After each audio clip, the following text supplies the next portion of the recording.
Hello everyone, how are you?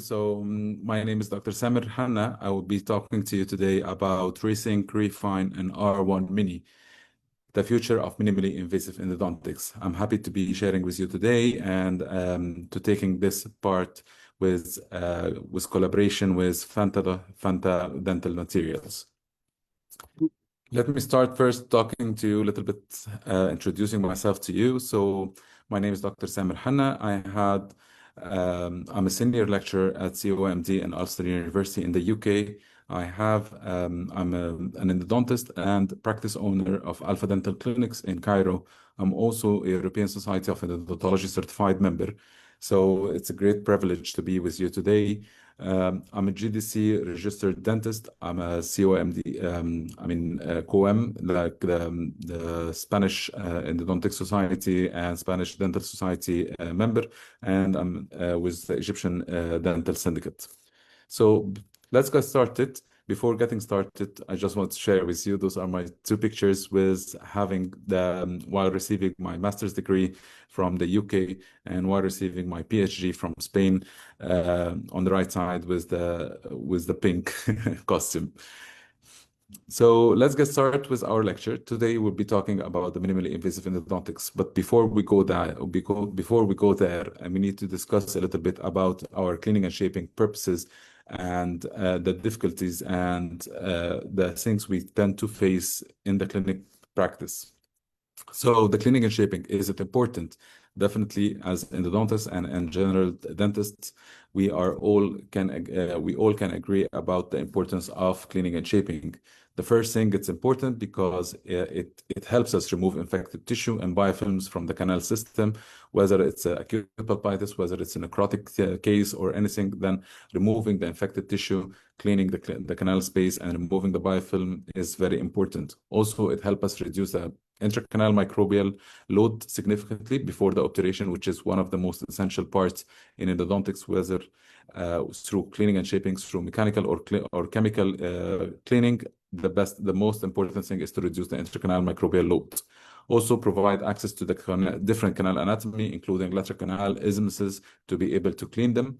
Create a tapered shape to facilitate effective irrigation through to be able to introduce our irrigation to lens and our activation to lens, and also it helps us shape the canal to allow controlled obturation pressure and apical seal, which is the most important thing for the future prognosis of the case, is to be able to seal the canal 100% and make sure no bacteria can penetrate this area. So what are the limitations of our current cleaning and shaping techniques? So it has been years and years we've been taught how to do cleaning and shaping, but is it the same? Is it going to have any kind of limitation? Do we need to improve our work? Definitely yes, because the first complexity or the first limitation of the cleaning and shaping is the anatomical complexities that we face or we deal with. So looking at isthmuses, looking at apical deltas, looking at lateral canals, often unreachable by the files. So looking at the first picture on the upper right side, we can see the different canal anatomy. So before they used to tell us we have 3 canals in the lower molar, or 4 canals or whatever. But then if we look at it in a 3-dimensional by this micro CT, we can see that it's a mix. It's a net. It's not just single canals. Also, from the histological picture, we can see the different apical delta, the lateral canals that's going around the apical side, and we can see that from the histological, from the scanning electron microscope picture, this is the full dentine, and then with the yellow and the blue markers, you can see the lateral canals and isthmuses that are present within the root. Also, another limitation we have, and it was very highlighted by Peters et al. In 2004, which is that our mechanical instrumentations only removes around 35 to 53, actually 50% of the canal wall surface, which means that there is big chunk of the canal that's not touched by our mechanical instrumentation. Therefore, a lot of pulp tissue that will be packed in this area, a lot of debris will be packed in this area, a lot of uncleaned surfaces will be packed from our mechanical instrumentation. You can see from the micro CT, again, this is the difference between the red, the pre preparation with the file, and then the green that are the areas that was left after preparation. You can see that our files didn't really reach every aspect of the canal. Also, there is a risk of canal transportation in curved or calcified canals, and this will talk a little bit in a little bit about it in a little bit details. Over preparation that may lead to loss of the pericervical dentine, and again we will talk about it and its importance, and the instrumentation errors, which are ledges, perforations, zipping or apical blockage, and lastly, inadequate irrigation reach, which is the irrigants may not penetrate the apical third and irregularities.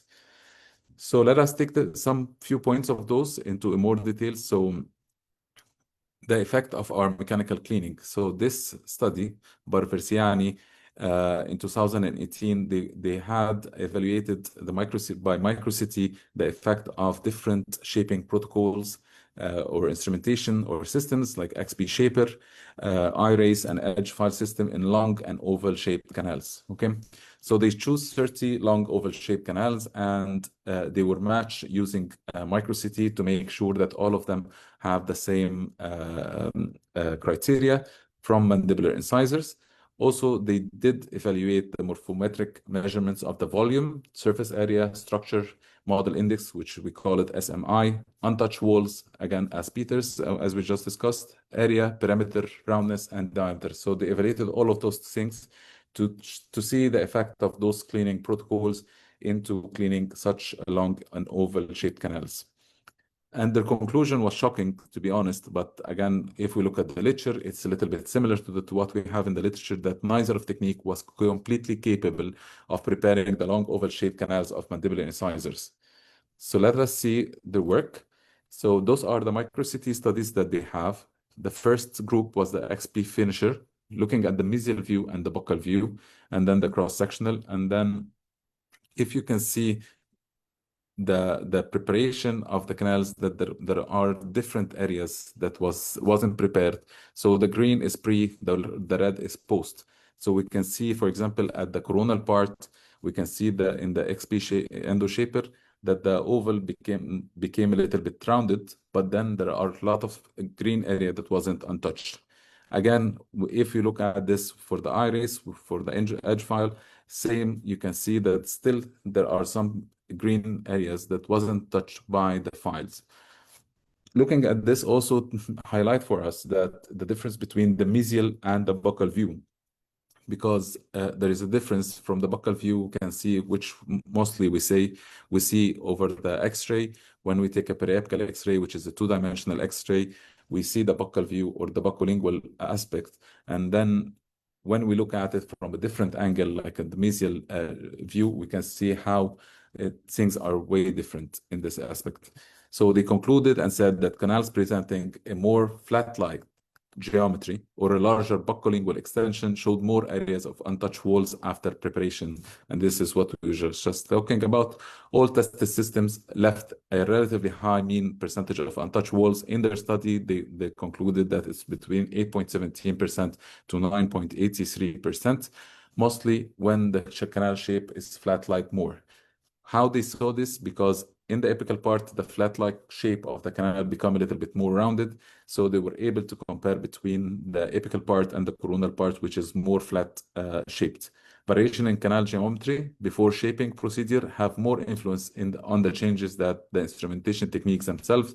So let's say if we're not looking at the canal geometry, and if we are comparing just the system together, we can say that one system is better than another. However, if we look at the canal geometry, then, or the full 3D dimensions, then we are able to know that the shape of the canal before the preparation plays a significant role in our work. So does our file create a canal transportation? Most of the file systems that has, even the manual ones that we have in the market or that's presented everywhere, do have canal transportation ability. Most of them, they do canal transportation, especially when the canal has a little bit more curved. If we look at the paper by 𝗦𝗺𝗲𝗏 et al.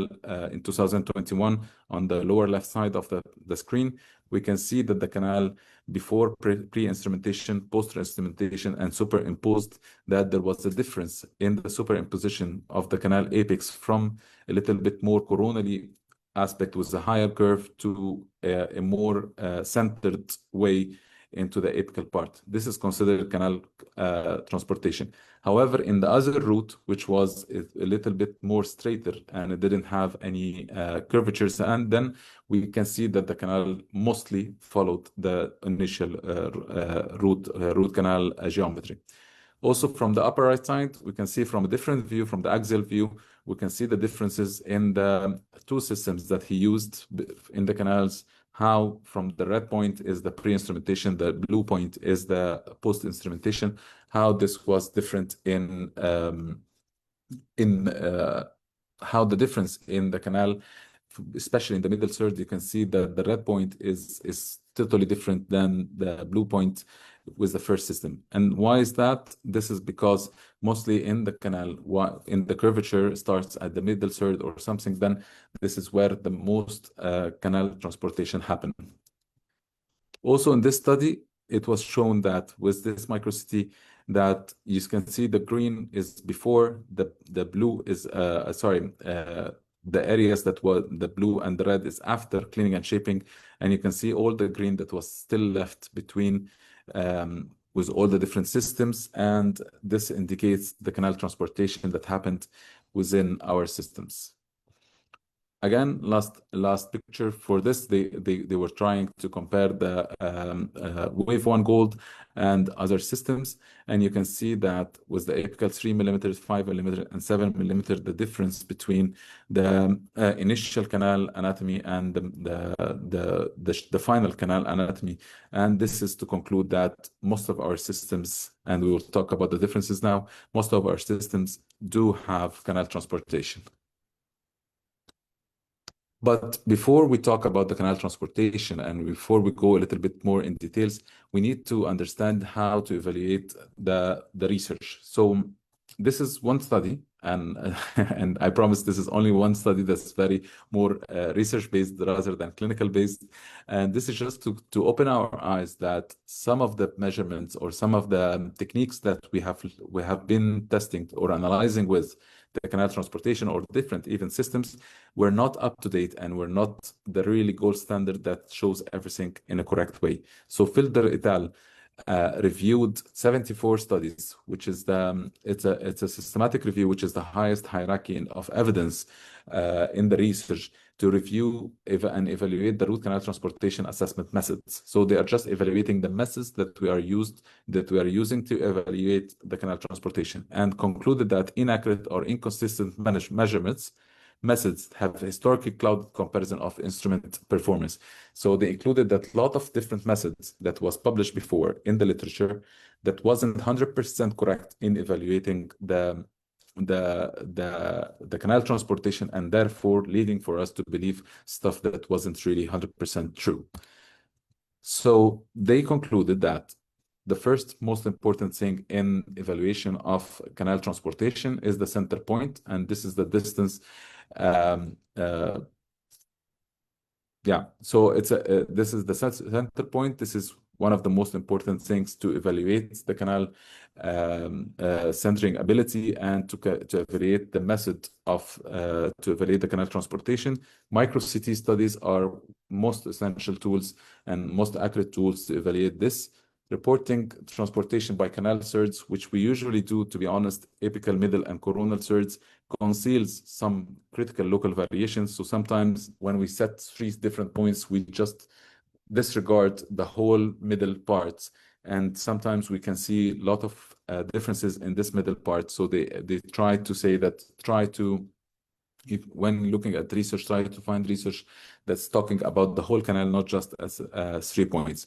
Standardized root canal anatomy is necessary for comparing techniques, whether using plastic blocks or standardizing natural teeth, but standardizing, pre-standardizing, as we just described by the other study, how they standardize the roots to be able to compare 100%. And lastly, they agreed that instrumentation must reach the apical terminus to avoid underestimating transportation. So in this study, and I wanted, so there are lots and lots of studies that are presented talking about the canal transportation, whether it's by systems or by research. There are tons of studies that are discussing this. But do we actually know that canal transportation starts right before even starting our canal preparation? So in this study, that's why I brought you this study. This study, they compared the canal transportation and centric ability of manual K files and reciprocating files, glide path files, in the glide path preparation. So we're just talking before even we introduce any system. We're just preparing our glide path, manual files or reciprocating files, the optimum glide path. Okay, and they discovered that the optimum glide path files, which are reciprocating files, had less canal transportation than the manual files. This means that the manual files, just to introducing the manual files, especially in tight canals or the canals that need a little bit of negotiation, we do tend to make canal transportation just before even we introduce our files. That's highlight 100% that we need to make sure that our files are going in smoother. We try to use smaller size files, not to make lot of negotiation and lot of canal transportation. We try to use lubricants in order to penetrate the canal to the maximum without doing any distortion for the canal geometry, initial geometry. And then we go for the next part, which is the procedural errors. We face everyday procedural errors, whether we are general dentists, whether we are a specialist. And I always say, if you didn't break enough files, then you don't work enough endodontics. So we tend to break files. This is something that we know. We tend to have some kind of procedural errors, whether canal transportation, whether ledges, or anything that happen normally. Maybe some procedural errors are more common than others, but in general, all of them are happening, especially with the general dentist. So from those procedural errors, we talk about instrument separation, blockage, over enlargement, under preparation, maybe overfilling, underfilling, whether this is within the canal itself, or coronal perforation, follicular perforation, apical perforation, strip perforation, ledge formation, canal transportation, zipping, or elbow formation.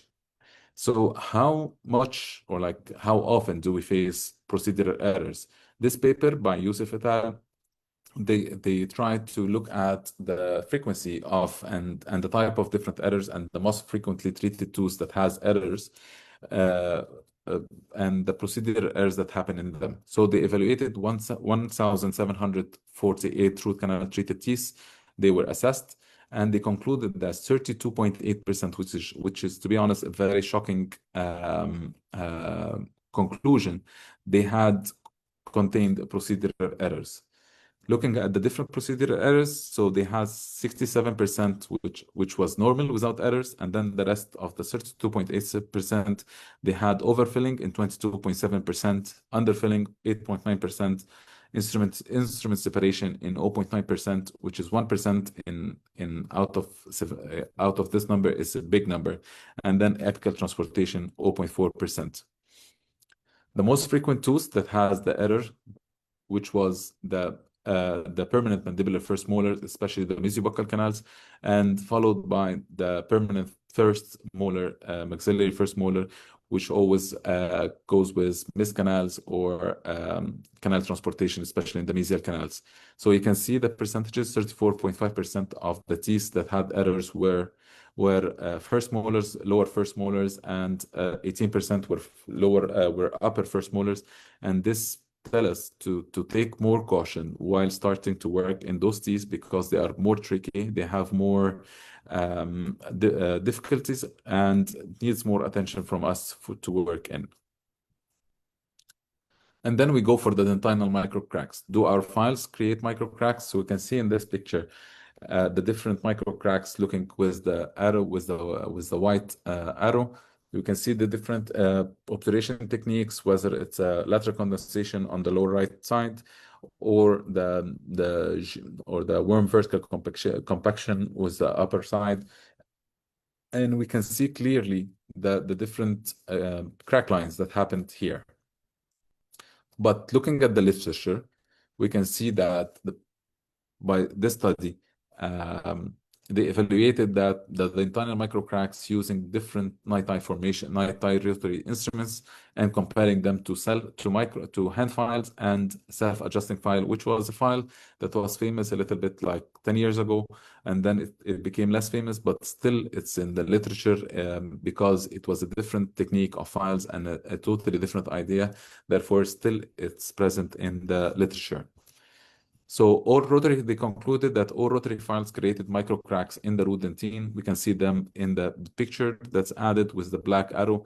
Most of the files have created microcracks in the root dentine. However, in this case, the self-adjusting file and hand instrumentation presenting more satisfactory results with no dentinal microcracks in this study.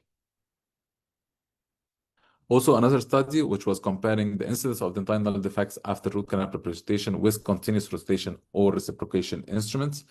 We can see from the purple arrows the dentinal cracks in both images, and it was concluded that continuous rotational instrumentation produce more dentinal crack formation, and that cases with reciprocation was less having less having microcracks than the rotational canals, the rotational systems. Now we go to the pericervical dentine. This is a word that a little bit became famous in the last 5-10 years, and it's getting more famous. It's a concept. It was always there, but I mean, like, it's getting more famous now, and we're talking about preserving the chunk of the tooth. We are talking about 4 millimeters above and 4 millimeters below the crestal bone level. You know, when we talk about the tooth preparation, they always tell you we need to have a ferrule effect of 2 millimeters of tooth structure to have a good retention. This is exactly the same concept, that this chunk of the tooth, when it's defective, when we take a lot of part of it, by removing a lot of dentine from it, we tend to leave the tooth more prone into fracture. It's actually act as a critical support structure, helping to transmit biting forces from the crown to the root, and therefore, if this neck area is defective, then we tend to have more fractures. So is this important in endodontics? Definitely, because most of our file systems goes into this area, and we used to go first to enlarge this area too much to be able to penetrate the canals, but then now things are changing, concepts are changing, and we need to concentrate about that. So in this article, which is also one of the biggest articles, systematic review and meta-analysis, and again, it's the highest hierarchy of research, so we always should consider those papers. If I'm not a very big fan of reading a lot of different studies, definitely try to read systematic reviews and meta-analysis to get the conclusion out of all of the studies that's published. So here they were trying to find the impact of pericervical dentine on fracture resistance of endodontically treated teeth. So they concluded that conservative canal preparation and avoiding the use of instruments with high taper increases the fracture resistance of the tooth by retaining the pericervical dentine area. Also, in this another study by Maria, it was they looked at evaluating of 6 different 𝗦𝗊 files into preserving the pericervical dentine and the smallest dentine thickness zone in mesial roots of mandibular molars. And they looked at it by micro CT study. Okay, they used the group 1 was using 𝗦 𝗫 group 2 was using reciproc blue, group 3 True Shape by Sirona, group 4 they used XP Endoshaper, iRace for group 5, and True Anatomy for group 6. Most of the systems, whether it was a single file system like the 𝗦𝗺𝗲, they use the primary file 2507, which has a maximum diameter of around 1.37 millimeter. For the reciprocal blue, they use the 2508, but the reciprocal blue has a variable taper, and we'll talk about the difference between variable taper and constant taper later on. But it has around the maximum diameter of 1.05. For the true shape, they use 3 files up to 2506, and the maximum diameter normally reach around 1.21.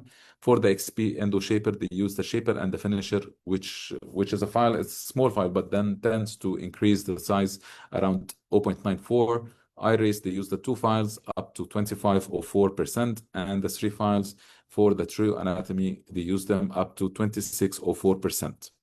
Okay. And here's the micro-CT study, and they concluded that the XP and the true anatomy, which had one of the least maximum diameters in the study, rotary instruments with lower taper and smaller initial wire, produced fewer changes at the pericervical dentine, and thus the original canal anatomy was better maintained. While the 𝗦𝗺𝗺𝗏, which had the bigger side of the bigger size of the maximum diameter, removed more dentine and produced more changes in this area. If we can look at the picture, the first group is 𝗦1.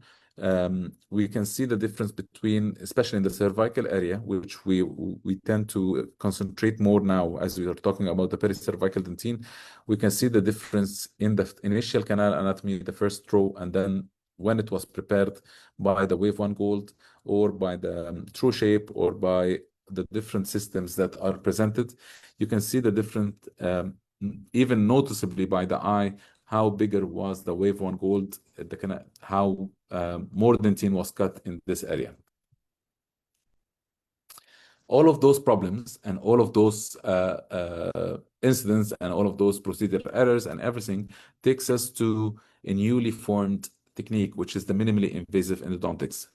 Minimally invasive endodontics basically is just a new concept of endodontics, and that was presented from the long time. So traditionally before, in the 1970s and 1980s, we always concentrated about doing larger taper size files, straight line access for instrumentation and obturation. And then we started increasing reliance on the rotary system, which led to over-preparation and iatrogenic damage, and resulted in a lot of, by literature, a lot of percentages of vertical root fractures for the teeth. Therefore, we started to evaluate and try to analyze why or how we can try to decrease this failure of endodontics that we do iatrogenically, and started to shift, driven by restoratively driven endodontics, to preserve more pericervical dentine, essential for the longer term function. So how do we do that? Like what are the techniques we can use to evaluate or to implement the minimally invasive endodontics? First, we need to preserve as much as coronal structure and radicular tooth structure as possible. We need to focus on biological cleaning more than mechanical shaping. We need to avoid unnecessary removal of pericervical dentine. Respect the natural canal anatomy instead of imposing artificial shapes, as we said, with the canal transportations and such. Combine smaller access, conservative shaping, and enhance irrigation techniques. So is it really different? That doesn't have an effect. So by evidence, this was a retrospective study done by 𝗏 et al. And presented, and they were retrospectively assessing the different endodontic treatment protocols. So they tried to look at the survival rates of different protocols for 5 years for 3 endodontic protocols. The first protocol was hand instrumentation plus syringe irrigation, which was the gold standard 20 years ago. And then with rotary multi-file systems and passive ultrasonic irrigation activation. And lastly, reciprocating single file and also passive ultrasonic irrigation aligned with the minimally invasive endodontics. And they were able to see that upon their study, that the success rate for 5 years for the hand instrumentation technique was 73.9%. For the rotary multi-systems and the irrigation activation by ultrasonic was 75.1%. And for the reciprocating files, aligning with the minimally invasive endodontics was around 78.4%, which was the highest. Therefore, it's confirming more that minimally invasive endodontics has better success rates. If we look at this table, here we can see the different success rate in our study. In this study, I mean, looking at the different groups, we can see that at the first year, we had a higher success rate, 94.1, 94.4, and 95.2%. And then this started to decrease each year on its own, like 87, and then 81, and then 76, till reaching 5 years follow-up. It was 71.7 to 76. And again, the group 3, which was the reciprocating files, had the highest percentage of success. So again, techniques. How can we translate this into the clinical practice? And this is why I'm here today, because I love talking to clinicians who tend to take some takeaways to go back at their clinic and try to practice them, because this is really the impact that we are looking for. We can do thousands of research, but if we don't translate it to the clinical practice, then it's not really useful, those research. So the first thing first, talking about the minimally invasive endodontics, is the access design. The most famous access design that you always hear, traditional endodontic cavity, the one that you were taught with in the university, conservative endodontic cavity, a little bit more conservative, ultra conservative ninja endodontic cavities. You can see that in style Italiano or Facebook posts, like the very small tips, lines of cleaning the canals, and the guided endodontic cavity. And this is full new aspect of how to access the canals with a guided, like doing the 3D printed surgical guide for implant.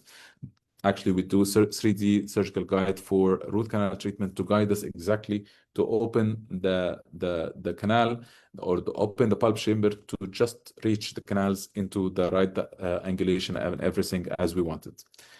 But you will see lots of different nomenclature that always presented. All of those nomenclature, like the truss endodontic cavity, ultra conservative, ninja, whatever, all of those are the different systems, different nomenclature, mostly for the same idea of canal preparation.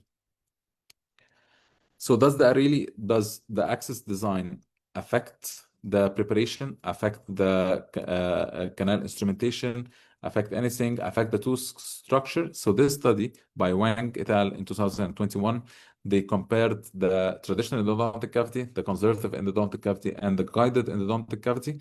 And they concluded that the conservative and the guided endodontic cavity had preserved more tissue in the crown's area, pericervical dentine and coronal dentine, than the traditional endodontic cavity. But also, they confirmed that design didn't impact the effectiveness of canal instrumentation. So the canal instrumentation was effective using the guided or the conservative endodontic access cavity. And this takes us to this study. This study, for me, is one of the very most important study. It's talking about the present status and future direction for the minimally endodontic access cavity concept. And 𝗤𝗏𝗏, they presented a 3D reconstruction of and superimposed the 3 different types of cavity, whether it's the traditional endodontic cavity highlighted in purple, or the conservative endodontic cavity highlighted in green, or the ultra conservative endodontic cavity highlighted in red. You can see the differences of the different cavities by the 3D reconstruction. You can see how we all access the same area, but then how much dentine we tend to remove. Again, someone will tell me that we're always driven by the caries, so we have to do our access after removal of the all caries. And definitely this is completely 100% true. But I mean, for sometimes you can find the caries is a little bit distal, and then for a lot of dentists, they tend to go and open their access cavity completely as if there was nothing, there wasn't any access already happened from the distal part. So we tend to modify our technique, but the concept is same. We try to conserve as much as dentine structure, sound dentine structure as possible. So looking at this paper again, we can see when they reconstructed this, the use of the different files with the different axes, you can see that all files reached the apical part. All files were able to clean the canal effectively. But then the only thing that we need to concentrate about is that when we use smaller size access cavity, like the ultra access cavity, the files have more cyclic fatigue resistance, less cyclic fatigue resistance, and may lead to fracture or may lead to file fatigue easier.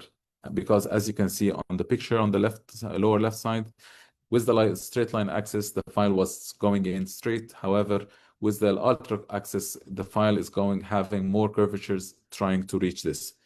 And an important part to consider while doing the access cavity, if we're going to do ultra conservative access cavities, for example, is that we cannot do this without a good and effective ultrasonic irrigation activation, because otherwise all the tissue that's present in the pulp chamber, you can see in the pulp horns and everything, this we won't be able to remove it. This won't be removed by the pulp, by the file, won't be removed by the normal syringe irrigation. So if we're going to use this technique, we need to use the whole system with irrigation and everything. Again, this is a QR code for this paper. If you need, I totally recommend you to take a picture of it or to access the link to try to access this paper. It's free access, and it's very effective and a good read for you to read it. So we finished the access cavity, and then we go to the shaping protocols. What are the old concepts and the new concept and the shaping protocols? So the old concepts, we always mentioned it's cleaning and shaping. So we believed from the bottom of our hearts that we clean the canal by the mechanical files and shape them to receive the obturation. We used to use higher taper systems. We used to enlarge to 40 and 50 ISO files to remove the dentine. We used different multi-systems like the Pro Taper Universal. For example, it was 5 files. We relied more on a mechanical cleaning. However, the new concept is shaping to clean. So we shape the canal the minimal possible to be able to introduce our chemical cleaning inside the canal to clean. So even now we call it shaping and cleaning, not cleaning and shaping. This goes with using smaller taper systems, enlarging maximum to 25 and 30 ISO files, maximum to 0.6, but even now, if you can introduce up to 0.4% or even 0.6, it's fine. Use lower number of files, maybe 1 or 2 files, rely on chemical cleaning rather than mechanical cleaning. And for me to explain this to you in a little bit, in a very small and quick way, imagine we have different canals, 4 different canals, all of them cleaned at 25 ISO file, but different taper. So the 25 ISO file after 3 millimeters from the apical part, it will be around the size of the canal will be 0.31%, also 0.31 ISO standard. For the 0.4%, it will be 0.37. For the 6%, it will be 0.43.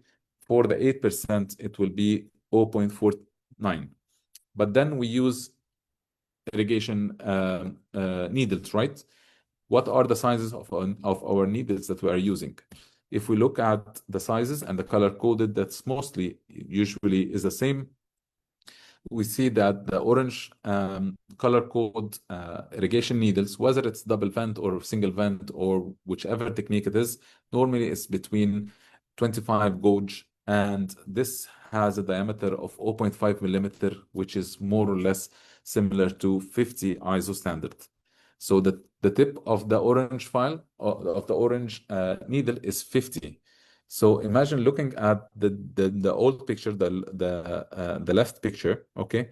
If I have the orange needle, then even if I cleaned for 25, 0.8% taper, I won't be able to penetrate with the tip, with my needle to the last 3 millimeter of the canal. which is not very ideal, because we know that from literature we need to penetrate our irrigation needle need to reach 1.5 to 2 millimeters away from the apical part.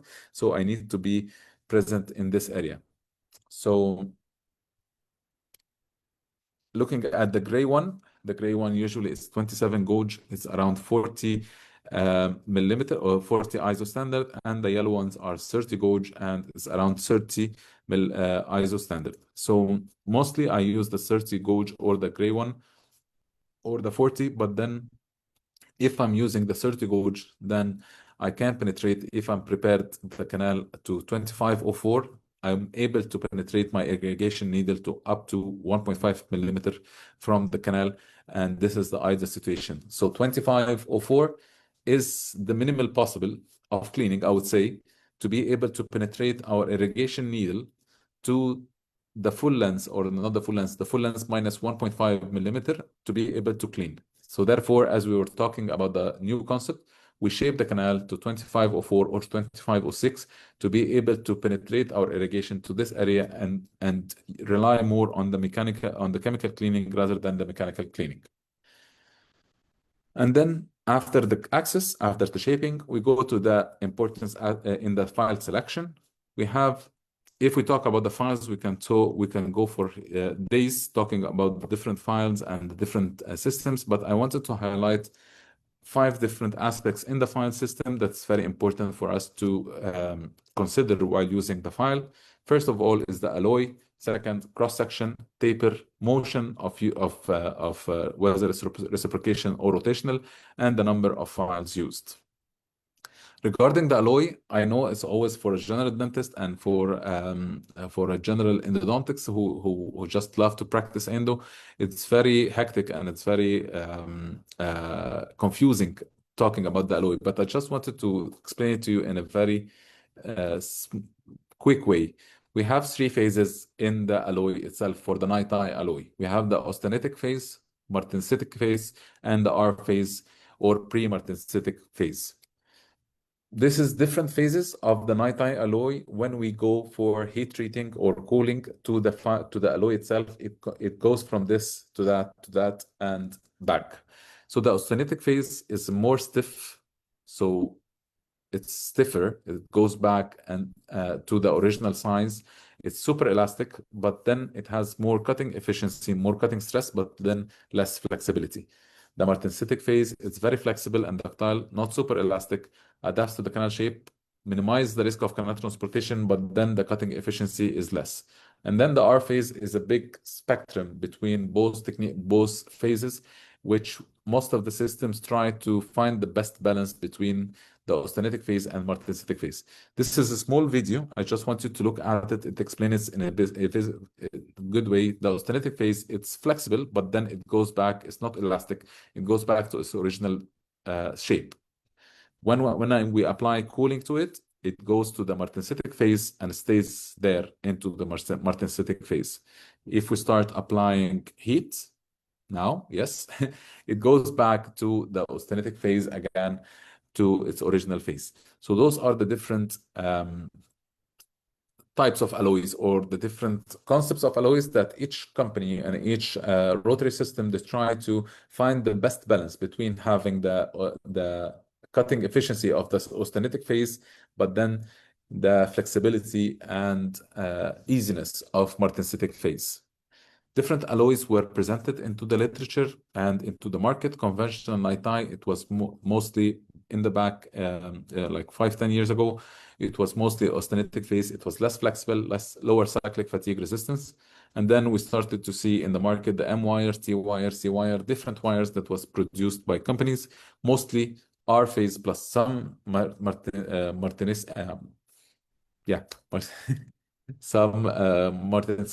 phase. And this has a little bit balanced flexibility and fatigue resistance. We can see also in our practice the gold and the blue heated treatment 𝗦𝗊𝗏 instruments. This is more martensitic phase with R phase and titanium oxide layer on it. Higher flexibility, improved cyclic fatigue and centering. CM wire also we used to lot of different systems were introduced talking about the CMY control memory, and this was martensitic dominant. Mostly it's martensitic. It's very flexible shape memory, but then it was a little bit lower cutting efficiency and takes more time. And then Fanta created the alloy, which is the AFR and AFL wire, which was more martensitic phase with some RR phase, and it's designed to improve the flexibility and the fatigue resistance. This image, it's very, we can see that you can see the bar that has A and M. So when it's A, it's austenitic and martensitic phase on the M side. And then, for example, the first file, 2504, is a more austenitic file. So by the 2504, I was able to reach by the same weight, this 90-degree curvature, I would say. The second file is 3504, which is a bigger trunk of file. And with the same amount of weight, I was able to reach the same angle, but because I played in the alloy itself. So I went more into the martensitic phase, so I was able to have this curvature in this bigger trunk.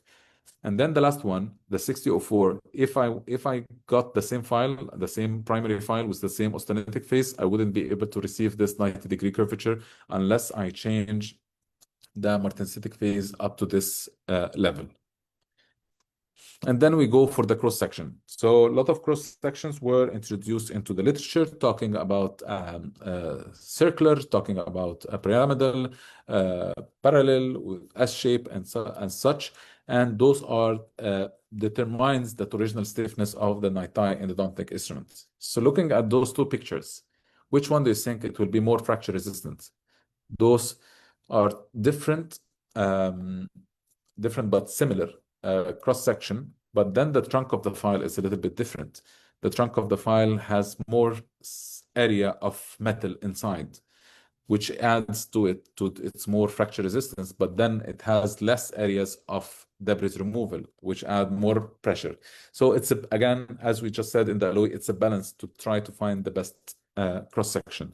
The most famous cross section is parallelogram offset cross section. This is present in a lot of files. It has excellent flexibility, fatigue resistance, and reduced binding. However, for the cons, it has lower cutting efficiency and slower shaping because of the connecting points are very limited. And then we have the triangular cross section. Also, this is very famous. It's very highly cutting efficiency, rapid canal enlargement. It takes you inside quickly, efficient in straight canals, but then increased original stress, high risk of canal transportation, more aggressive to the dentine removal, not ideal for the minimally invasive endodontics, and greater chances of micro cracks as it exerts a lot of stresses on the tooth itself.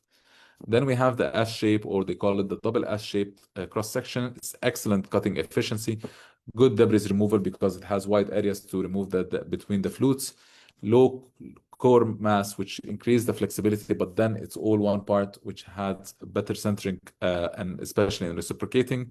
It can be a little bit aggressive in tight canals, so you need to take care while using it in tight canals. Less forgiving in continuous rotation because it sucks you in. So if you need to use it with continuous rotation, you need to make sure that you are controlling your file in a good way, and it requires glide paths for safety not to have any separation, sorry. And then we talk for the taper. There is a difference between the constant taper and the variable taper. We always hear about the constant taper. This is what we were taught in the universities, that a file is file with 0.6% is always increasing throughout the D0 to D16, or 0.06% everywhere. But then we have now variable taper. So sometimes the apical part of the file is 0.6, and then the middle part is 0.4, and then the coronal part is 0.2, for example, therefore decreasing the maximum diameter of the files. The variable taper is more minimally invasive friendly and enhanced debris removal because it creates more spaces for the debris to go up and improve the flexibility. This study, it was by Ramiro, and they compared that in comparison between the cyclic fatigue of ProTaper Universal and the GT series files. And I will tell you why I chose this file to present to you, that they compared the ProTaper F1, which was 2506, ProTaper F3, 3009, to GT series X, which was a 2506 M wire. And if you remember the M wire, it was one of the wires that has balanced magnetic to austenitic phases. And they used it in simulated canals of 60-45 degrees with 2 millimeter and 5 millimeter radius. The findings was that file with larger taper, like the 3009, exhibited significantly lower fatigue resistance despite the same tip size and 5 millimeter radius of the area. So when the taper increased, the file even produced more cyclic fatigue over the file, and it has more connection to the canal, which led to more problems or procedural errors. Again, looking at this same picture that we just discussed, looking at the file size and the taper that we need to reach with the taper in order to play with the taper and the alloy in order to reach the same curvature. And this was confirmed by Peters et al. In 2001 and Chen et al. In 2013. This paper also, they compared the in vitro comparison evaluation for the cyclic fatigue resistance of 2 rotary and 2 reciprocating file systems. So they compared ProTaper Next, 𝗦1 Gold, Reciproc Blue in different canals, simulated canals 45, 60, and 90 degrees. The Reciproc Blue in this case, which had a higher taper, as we just discussed, that it should be making more problem, had superior cyclic fatigue compared to the 𝗦1, which had the lower taper 0.7 and ProTaper Next 0.6. And this to say that heat-treated alloys and cross-section can outweigh the taper at disadvantage. So my conclusion for you is that there is not a single thing that goes always. So if you get the medical representative to your clinic and tell you this is a slow taper and whatever, it's very good, you need to be understanding that its optimal file performance arises not just from a single feature, but in strategic synergy of alloy, taper, cross-sectional geometry, and other design parameters that need to be taken into consideration for having an optimal file. So always remember, it's not just one thing, it's a mix and a balance between alloy, geometry, cross-section, design, sorry, taper, and size. Okay. And then we go for the file movement, reciprocation versus rotational movement. Again, the reciprocation was introduced by Yard in 2008. He's a very nice guy. I met him different times. And it was concluded that reciprocating motion lengthens the file of the instruments. I can say that definitely it's more safer, reciprocating is more safer for the general endodontist. It just goes in a more conservative way. So the idea of the reciprocating is that instead of continuing rotation, it goes into positive angle, which takes you inside the canal, and then the negative angle, which cuts while going back. And again, so while cutting with the negative angle, the debris goes up, and then it engage another, let's say, for example, 0.5 millimeter, and then goes back depending on the file itself. So for you to understand, if I want to use the reciprocating file, and again, I'm not saying this for you to do it, but if you want to use the reciprocating file in rotational movement, for example, and if I use it in a clockwise direction, definitely I won't be going in because it doesn't cut in the clockwise direction. It cuts in the anti-clockwise direction. So if you put it in reverse, then you will find it cutting. So this is just for you to explain that it cuts on the back, not on the front. Why reciprocating is good? It has more resistance to cyclic fatigue by literature. It has less canal transportation than rotational.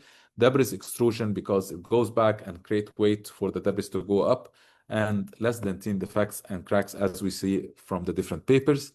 Also, it has lower chances for instrument separation because it doesn't engage fully inside and then clicks.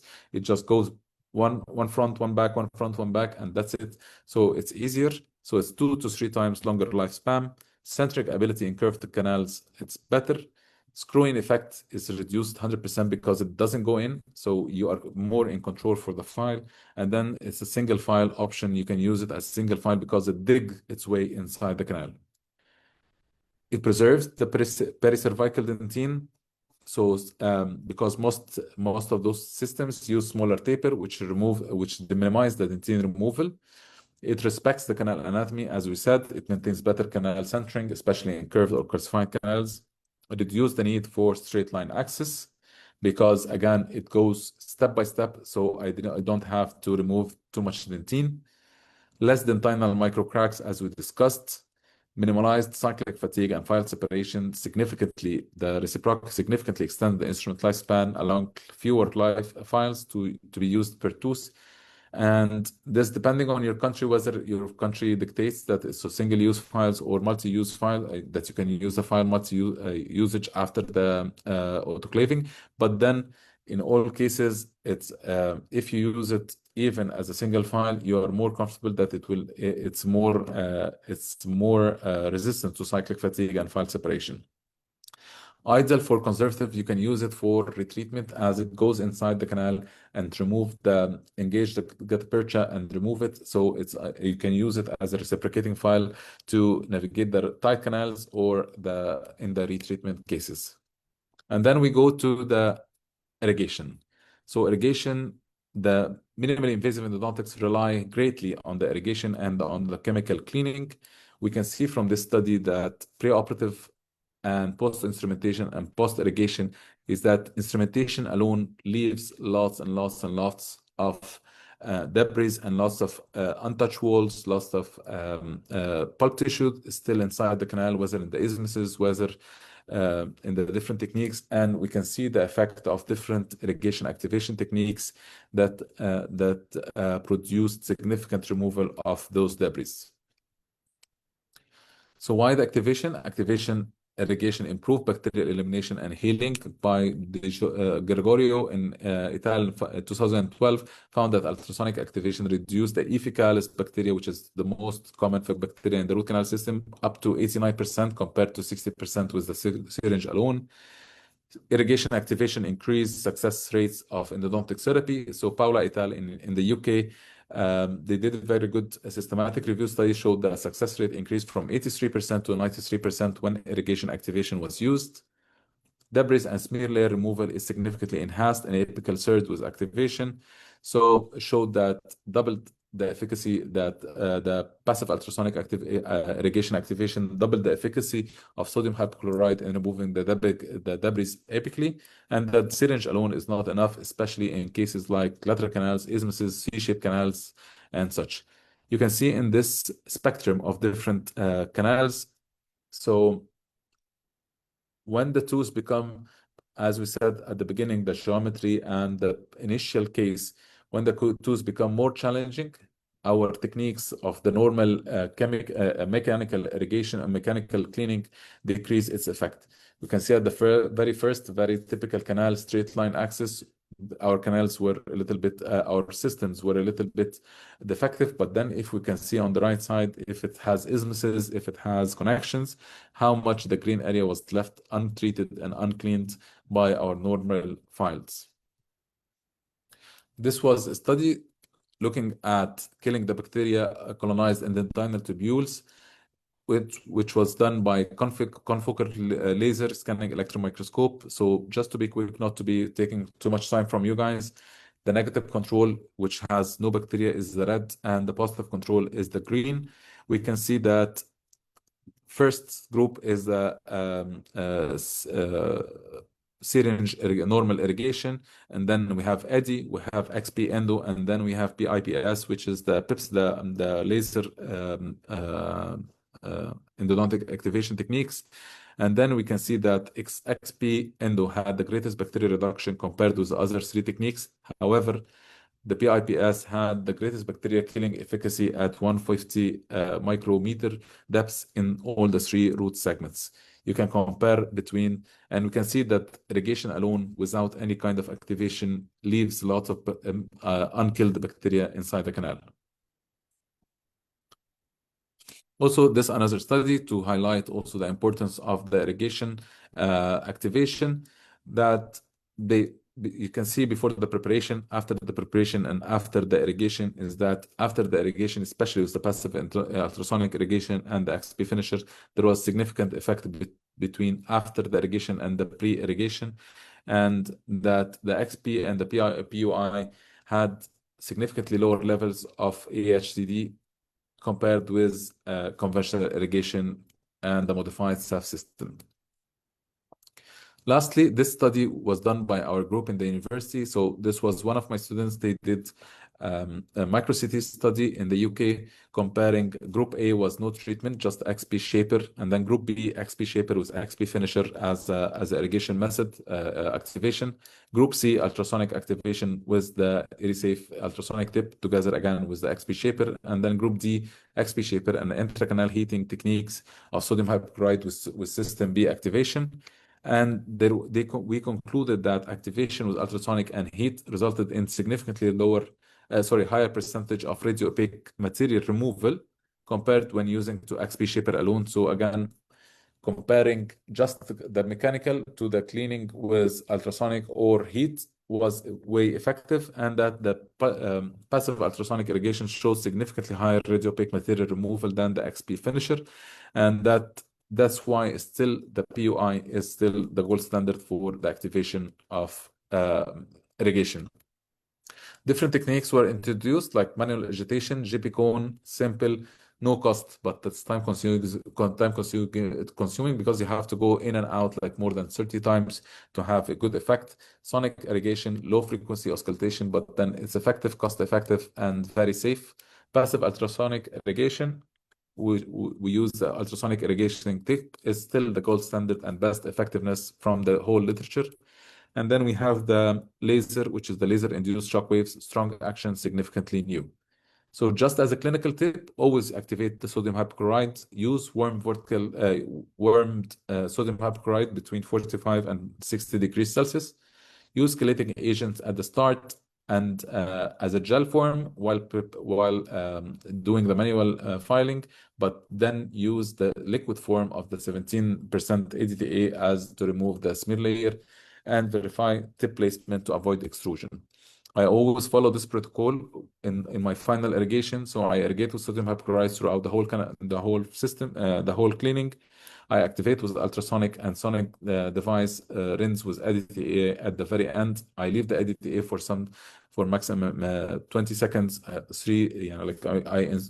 add it 20 seconds and then reapply it 20 seconds and reapply it 20 seconds. And then I do a final sodium hypochlorite activation to remove all the debris and remove the ADTA that was left inside, and then I dry and obturate. Now we talk about the Fanta R1 Mini, which is a very nice file that was introduced by Fanta not long time ago, and it's a reciprocating file. What makes it a great file? First, it's a minimally invasive design. It's decreased maximum diameter. It has a maximum diameter.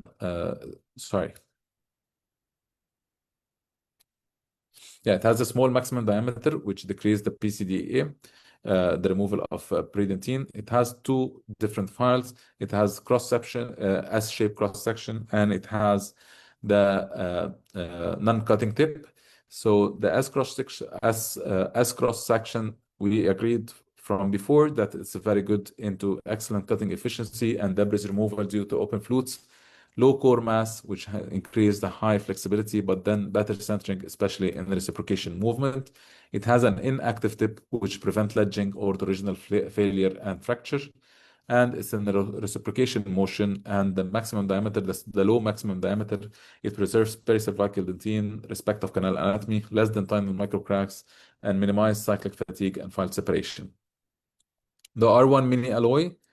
So Fanta created this alloy that's called AF, and it has different sections. So the AFL, which is flexible, it's more slightly martensitic. The AFR, which is more flexible, it's mildly martensitic. And then the AFH, which is the extremely flexible. Our two files that are in the R1 Mini system are the AFL, which is the first file, and then the AFR, and again, we'll talk about them just now.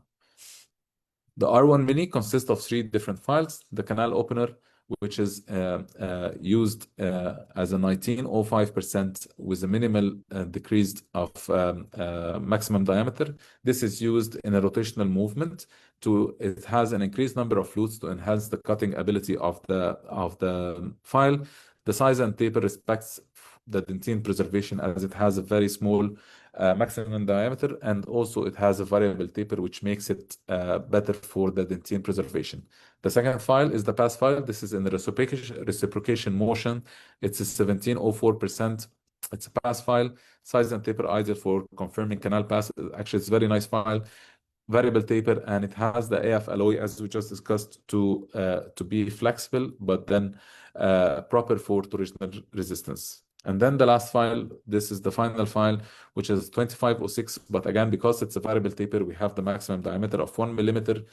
And as we saw before in the papers, that the 1 millimeter, it was preserving the pericervical dentine and has a very good effect on the locomotivity of the tooth. Its alloy was AFR, which is more martensitic alloy, and its flexibility, it has high flexibility, torsional resistance, and cutting efficiency of the tooth.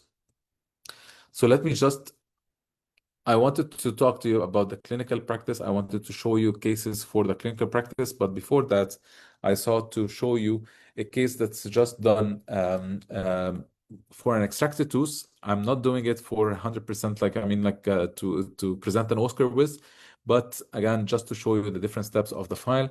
So here I did a conservative access, a very conservative access. As you can see, I didn't remove the whole dentinal section from the different areas, just to show you this, that we can access the canals with such an access, pre-curving the file and reaching for patency file. It was clear and easy, starting to use the first file of the R1 system in a rotational movement to decrease, to clean, to access the canals, and then irrigation, always irrigation. For sure, here we don't have the suction with me, but I mean, it was working fine. And normally in the clinical practice, as you can see, I still leave the canals with irrigation inside to be hydrant and to have more fluid inside the canal. This is the first file used as pre-cleaning, and then I used the second file. Unfortunately, this part of the video got deleted. But then we can see that I use the ultrasonic irrigation to activate the irrigation different times up until we reach to the end. Just to take you there,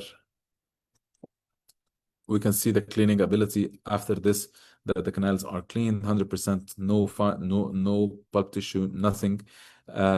We can see all the canals. This is just the irrigants. It's not no pulp tissue here. So we use the R1 and the passive ultrasonic irrigation. This case again, this is another case. It was a female patient, 54 years old. She had severe pain for the upper right 6, the tooth number 16. And then by taking the X-ray, we can also see that there is a caries in the cervical area of the mesial cervical area of the upper right 7, which is 17. So we decided to go for both root canals at the same time. You can see from the canal, the pulp chamber is reduced in size. The canals are very minute in size because of the large restorations. But then please watch with me this case. Here we started doing the access, but then I had to refine my access using the ultrasonic.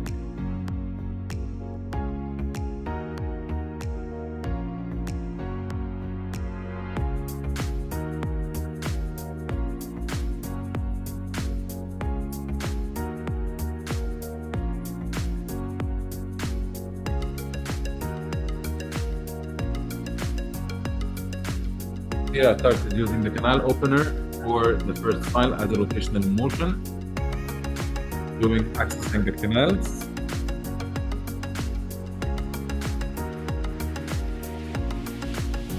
Then going for the first shaping file with 4%. This is the pass file just to reach the canal apex. Irrigation with sodium hypochlorite 3%. I tend to use the 3% rather than 5%. It's more safer, to be honest, and from literature it's proven to be very good.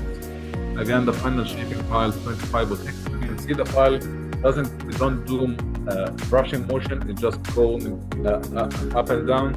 Normally the best technique for the reciprocation is 3 perks and then take it out, do irrigation, and go back again to reach the next level. Was doing this 16 graduate. And that's final shaping of the upper right 7.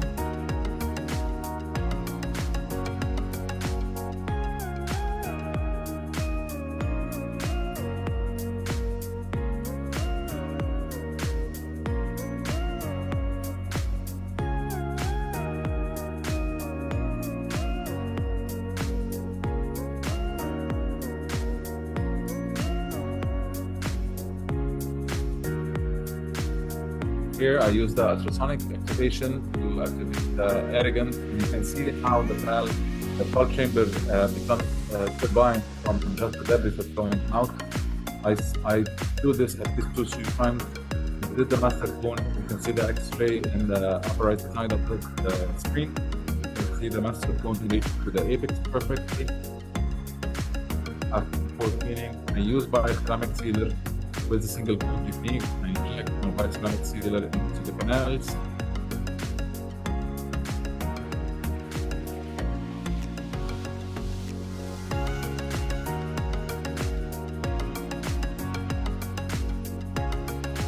I switch to my single cone and then I cut it with the ultrasonic,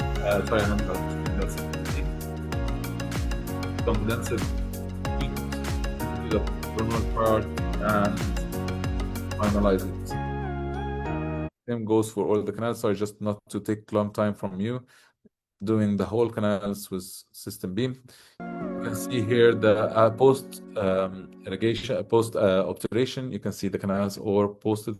Even in the upper right 7, you can see the sealer puff here, and then all the canals are obturated and filled with stuff. Then filled with composite, and then it goes back to the restorative team to continue with the crown coverage. This another case. It's I wanted to show you to describe it to you because it's interesting. This lower right 7, again, it had a cavity done by another doctor, and then the patient developed acute pulpitis. I think it was wrong diagnosis from the start, so he sent the patient to me. After doing the pulp testing, it was positive and it was prolonged, which indicates acute pulpitis with apical periodontitis. Therefore, we started the root canal treatment. You can see the canals are very minute in size. You can see it has a little bit of curvature. Started with my axis. You can see the pulpal tissue and the inflammation in the pulpal tissue. Going in with file size 10 to the apical part, but then after cleaning a little bit, the mesiolingual canal was going in was very minute, and it was a little bit tricky, to be honest. So I tried to manipulate, to use different systems in this case. So for the mesiobuccal canal and the distal canal, I used the R1 mini, but then for the mesiolingual canal, I decided to use a rotational rising system by Fanta also, because it has a smaller taper, and I wanted to feel this canal inside. So after cleaning and shaping, we do the master cone obturation, and I use warm vertical compaction in this case, and then the composite restoration as a final composite restoration. Again, just to finalize, guys, the most 2 points I like to take home from this message is, first, again, file system. Whenever a medical representative comes to you to your clinic and explain to you file, just try to understand the different aspects, not just one aspect that the clinician wants you to the medical representative wants you to believe. It's more about alloy, cross-sectional taper, number of files that improves your work. Again, try not to use a lot of big taper files to decrease the maximum diameter and maximum diameter of minimal maximum diameter, to try to go in and preserve much dentine as possible. Activation a long way. I personally use the R1 mini system and also another different systems from Fanta. I believe it's very good. It's one of the best systems I used as a reciprocation system. And to finalize, you can see that I always say that endodontic excellence isn't about removing more, it's about preserving what matters. What matters, I will always say it even to the students. Patients, the tooth is patient's tooth. It's not my tooth. So I preserve it for the patient. My job is to make sure it's clean, not to take it out.